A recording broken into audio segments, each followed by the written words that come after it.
നിത്യനാകുന്ന യേശുക്രിസ്തുവിൻ്റെ നാമത്തിൽ എല്ലാവർക്കും എൻ്റെ സ്നേഹവന്ദനം. എബ്രായ ലേഖനം 3-ാം അധ്യായം അതിൻ്റെ 12-13 വാക്യങ്ങൾ. സഹോദരന്മാരെ, ജീവനുള്ള ദൈവത്തെ ത്യജിച്ച് കളയാതിരിക്കേണ്ടതിന് അവിശ്വാസമുള്ള ദുഷ്ടഹൃദയം നിങ്ങളിൽ ആർക്കും ഉണ്ടാകാതിരിപ്പാൻ നോക്കുവിൻ.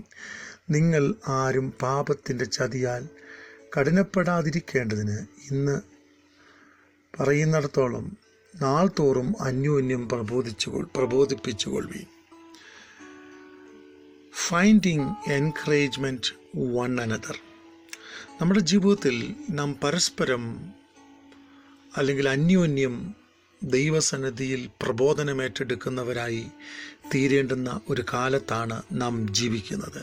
കാരണം എന്തെന്ന് ചോദിച്ചാൽ, ഇന്ന് നാം ജീവിക്കുന്ന ജീവിത സാഹചര്യങ്ങൾ വിശ്വാസത്യാഗം സംഭവിക്കുന്ന ഒരു ലോകം, ആത്മീക തകർച്ച സംഭവിക്കുന്ന ജീവിത സാഹചര്യങ്ങൾ, അവിശ്വാസവും താൻ പ്രമാണിത്വവും ദൈവഭയവും നഷ്ടപ്പെട്ടു പോകുന്ന അനേകരുടെ ഇടയിൽ നാം ജീവിക്കുന്നു. അന്ത്യകാലത്ത് വൃതന്മാരിൽ പോലും വിശ്വാസം കണ്ടെത്തുമോ എന്നുള്ള ഒരു ജീവിത സാഹചര്യത്തിലേക്ക് നാം ഓരോരുത്തരും നടന്നെടുത്തുകൊണ്ടിരിക്കുന്നു. അപ്പോൾ ജീവിത സാഹചര്യങ്ങളിൽ ദൈവമൊരുക്കുന്ന മണിക്കൂറുകളിൽ ദൈവഭക്തിയിലും വിശ്വാസത്തിലും ദൈവകൃപയിലും ശക്തിയോടെ ജീവിക്കുക എന്നതാണ് വിളിച്ച് വേർതിരിക്കപ്പെട്ട് ദൈവമക്കളായി തീർന്നിരിക്കുന്ന നമ്മളുടെ ഓരോരുത്തരുടെയും ദൗത്യം. അതുകൊണ്ടാണ് നാം ഇവിടെ വായിച്ചത്, സഹോദരന്മാരെ, ജീവനുള്ള ദൈവത്തെ ത്യജിച്ച് കളയാതിരിക്കേണ്ടതിന് അവിശ്വാസമുള്ള ദുഷ്ടഹൃദയം നമ്മളിൽ ആർക്കും ഉണ്ടാകാതിരിക്കാൻ സൂക്ഷിക്കട്ടെ. ഇവിടെ ഞാൻ മനസ്സിലാക്കുന്നത്, അവിശ്വാസമുള്ള ദുഷ്ടഹൃദയം എന്ന് പറയുമ്പോൾ അത് പലപ്പോഴും നമ്മുടെ ജീവിതത്തിൽ ക്യാൻസർ പോലെ ബാധിക്കുന്ന ഒരവസ്ഥയായി തീരുന്നു എന്ന് ഞാൻ മനസ്സിലാക്കുന്നു. ക്യാൻസറിൻ്റെ പ്രത്യേകത എന്താണ്?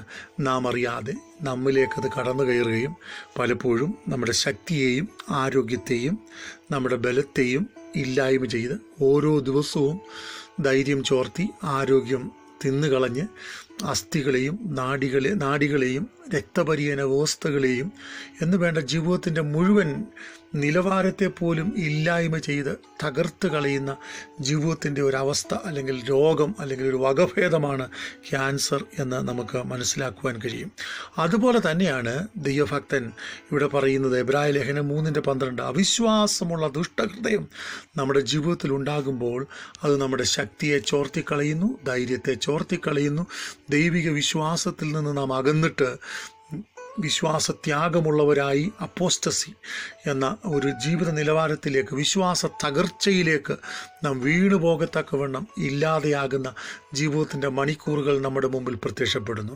എന്നാൽ ഇന്ന് എന്നെ കേൾക്കുന്ന എല്ലാ പ്രിയപ്പെട്ടവരുമേ, ജീവിതത്തിൽ ഇപ്രകാരമുള്ള തകർച്ചകൾ, ജീവിത സാഹചര്യങ്ങൾ കടന്നു വരുമ്പോൾ അതിനെ നമുക്ക് എങ്ങനെ ജയിക്കുവാനിടയായിത്തീരും എന്ന് എബ്രായ ലേഖനം തന്നെ 10-ാം അധ്യായം അതിൻ്റെ 23-ാം വാക്യം മുതൽ താഴോട്ടുള്ള ചില വാക്യങ്ങൾ വായിക്കുമ്പോൾ അവിടെ നമുക്ക് കാണുവാൻ കഴിയുന്നു. പ്രത്യാശയുടെ സ്വീകാര്യം നാം മുറുകെ പിടിച്ചുകൊള്ളുക.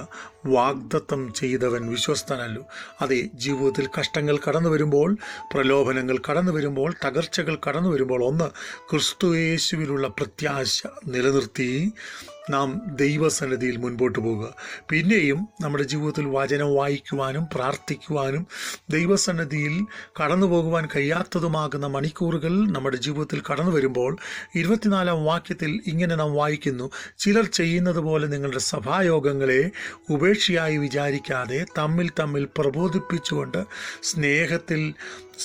സ്നേഹത്തിനും സകല പ്രവൃത്തികൾക്കും ഉത്സാഹം വർദ്ധിപ്പിപ്പാൻ അന്യോന്യം സൂക്ഷിച്ചുകൊള്ളുക. അതെ, നാം ആരാധനകൾക്ക് എന്തിനാണ് പോകുന്നത്? പലപ്പോഴും നാം കരുതാറുണ്ട്, എന്തിന് നാം ആരാധനകൾക്ക് പോകണം? നാം സഭായോഗങ്ങളെ ഉപേക്ഷയായി വിചാരിച്ചാലുള്ള കുഴപ്പം എന്താണ്? ഇവിടെ വളരെ വ്യക്തമായി കാണുവാനിടയായിത്തീരുന്നു, ചിലർ ചെയ്യുന്നത് പോലെ നിങ്ങളുടെ സഭായോഗങ്ങളെ ഉപേക്ഷയായി വിചാരിക്കാതെ തമ്മിൽ പ്രബോധിപ്പിച്ചുകൊണ്ട് സ്നേഹത്തിനും സൽപ്രവർത്തികൾക്കും ഉത്സാഹം വർദ്ധിപ്പിപ്പാൻ അന്യോന്യം സൂക്ഷിച്ചുകൊള്ളുക. അപ്പോൾ നാം ആരാധനകൾക്ക് കടന്നു പോകുമ്പോൾ തമ്മിൽ പ്രബോധിപ്പിക്കുവാൻ, അതുപോലെ തന്നെ ദൈവസന്നിധിയിൽ നമ്മളെ തന്നെ സമർപ്പിക്കുവാൻ മാത്രമല്ല സ്നേഹത്തിലും സൽപ്രവൃത്തിയിലും ഉത്സാഹം വർദ്ധിപ്പിക്കുവാൻ കാരണമാകത്തക്കവണ്ണം നമ്മെ എഡിഫൈ ചെയ്യേണ്ടുന്നതിന്, നമ്മെ ശക്തീകരിക്കേണ്ടതിന് ആത്മീയ കൂട്ടങ്ങൾ നമ്മളെ ബലപ്പെടുത്തുവാനിടയായിത്തീരും. പിന്നെ 25-ാം വാക്യത്തിൽ ഉത്സാഹം വർദ്ധിപ്പിപ്പാൻ അന്യോന്യം സൂക്ഷിച്ചു കൊള്ളുക. നാൾ സമീപിക്കുന്നു എന്ന് കാണുന്തോറും അത് അധികമായി ചെയ്തു കൊള്ളുക. അപ്പോൾ വിശ്വാസത്യാഗം അല്ലെങ്കിൽ വിശ്വാസക്കുറവ് ഒരുവനിൽ സംഭവിക്കുമ്പോൾ ഉത്സാഹം വർദ്ധിപ്പിക്കുവാൻ, പ്രാർത്ഥന വർദ്ധിപ്പിക്കുവാൻ, ദൈവിക തീഷ്ണത വർദ്ധിപ്പിക്കുവാൻ, ആത്മാവിൽ ആരാധിക്കുവാൻ, ദൈവത്തെ സ്തുതിക്കുവാൻ, പാടുവാൻ, ദൈവവചനം കേൾക്കുവാൻ നാം തയ്യാറാകുകയും അന്യോന്യം പരസ്പരം ദൈവസന്നിധിയിൽ നാം ഒരുങ്ങുകയും ചെയ്യേണ്ടിയിരിക്കുന്നു. നമ്മുടെ ജീവിത നാളുകൾ നാം മുൻപോട്ട് പോകുമ്പോൾ ദൈവസന്നിധിയിൽ നാം പ്രാപിച്ചെടുക്കേണ്ടുന്ന ദൈവശക്തി വിശ്വാസത്യാഗമുള്ള നാളുകളാകുന്നു എന്ന് തിരിച്ചറിഞ്ഞ് നിൽക്കുന്നുവെന്ന് തോന്നുന്നവൻ വീഴാതിരിപ്പാൻ സൂക്ഷിക്കേണ്ടതിന് ദൈവകരങ്ങളിൽ നമ്മളെ തന്നെ സമർപ്പിക്കേണ്ടിയിരിക്കുന്നു. ഇത് വല്ലാത്ത ഒരു കാലം. ആത്മീകമായി ആരാധിക്കുവാൻ ഒരുപക്ഷെ എതിർപ്പുകൾ, പ്രശ്നങ്ങൾ വർദ്ധിച്ചു വരുന്ന ജീവിതത്തിൻ്റെ മണിക്കൂറുകൾ, ഒറ്റപ്പെട്ടു പോകുന്ന വിശ്വാസത്തിൻ്റെ പരിശോധനകൾ നേരിടുന്ന മണിക്കൂറുകൾ, രോഗങ്ങളും കഷ്ടങ്ങളും നിരാശകളും അനേകരെ ബാധിക്കുന്ന ജീവിത സാഹചര്യങ്ങൾ, ഇതിൻ്റെ നടുവിൽ ദൈവിക ശക്തിയുള്ളവരായി, ദൈവകൃപയുള്ളവരായി മുൻപോട്ട് പോകുവാൻ സർവശക്തനാകുന്ന ദൈവം നമ്മെ ഏവരെയും സഹായിക്കട്ടെ. സ്വർഗീയ പിതാവേ, ഈ വചനം കേൾക്കുന്ന നിൻ്റെ ജനത്തിനായി ഞാൻ പ്രാർത്ഥിക്കുന്നു. വിശ്വാസം ത്യാഗം സംഭവിച്ച് ക്രിസ്തുയേശുവിൽ നിന്ന്, ഭക്തിയിൽ നിന്ന് ഞങ്ങളെ വേർതിരിപ്പിക്കുന്ന ഏതെങ്കിലും ജീവിത സാഹചര്യങ്ങൾ ഞങ്ങളുടെ മുമ്പിൽ കടന്നു വരുന്നെങ്കിൽ അതിനെ തിരിച്ചറിഞ്ഞ് ദൈവകൃപയിൽ വിശ്വാസത്തിൽ ഉറപ്പുള്ളവരായി, ആത്മാവിൽ പൂർണ്ണ നിശ്ചയം പൂണ്ട് പ്രത്യാശയുടെ സ്വീകാര്യം മുറുകെ പിടിച്ച് ജീവിതനാളുകൾ മുൻപോട്ട് നയിക്കുവാൻ സ്വർഗത്തിലെ ദൈവമേ അങ്ങ് ഞങ്ങളെ ശക്തീകരിക്കണമേ. അതിന് വിഘാതമായി ഞങ്ങളിൽ നിൽക്കുന്ന എല്ലാ തടസ്സങ്ങളെയും കർത്താവ് മാറ്റണം. യേശുവിൻ്റെ നാമത്തിൽ നിൻ്റെ ജനത്തെ അനുഗ്രഹിക്കുന്നു. സ്വർഗീയ സമാധാനം കൊണ്ട് നിറയ്ക്കണം.